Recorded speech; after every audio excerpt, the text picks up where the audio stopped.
संसदेमध्ये आज नारी शक्ती वंदन विधेयक सादर होणार। लोकसभा आणि विधानसभेत महिलांना 33% आरक्षण ठेवण्याचा प्रस्ताव। लोकसभेत 2 दिवस विधेयकावर चर्चा होणार।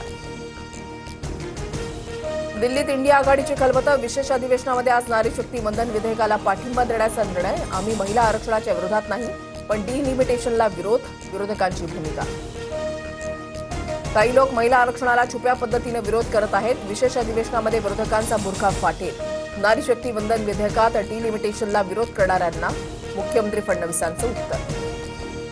नितीन गडकरींना धमकी देणाऱ्या आरोपीला कर्नाटक कारागृहात व्हीआयपी ट्रीटमेंट। कुख्यात जयेश पुजारीला तुरुंगामध्ये टीव्ही बेडची सुविधा। सोलापूर एटीएस युनिटच्या तत्कालीन अधिकाऱ्याचा न्यायालयामध्ये खळबळजनक दावा। लैंगिक अत्याचार आणि धर्मांतर प्रकरणातील मुख्य सूत्रधार अद्याप फरार। 20 दिवसांपासून निदा खान फरार। कंपनीतील तरुणींचा मानसिक छळाचा आरोप। आतापर्यंत 7 जणांना अटक। महाराष्ट्रामध्ये बाल तस्करीला लगाम बसणार। राज्य सरकारकडून 11 सदस्यीय समितीची नियुक्ती। बालकांच्या सुरक्षेसाठी ॲक्शन प्लॅन तयार होणार।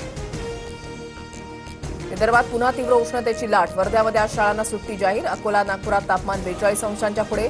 पुढील 4 दिवस काळजी घेण्याचं आवाहन। मुंबईमध्ये 1 मे पासून 10% पाणी कपात करण्याचा पालिका प्रशासनाचा प्रस्ताव। अल निनोच्या प्रभावामुळे यंदा कमी पावसाचा अंदाज। मुंबईमध्ये सध्या 33.7% पाणीसाठा। आणखी घट होण्याची शक्यता।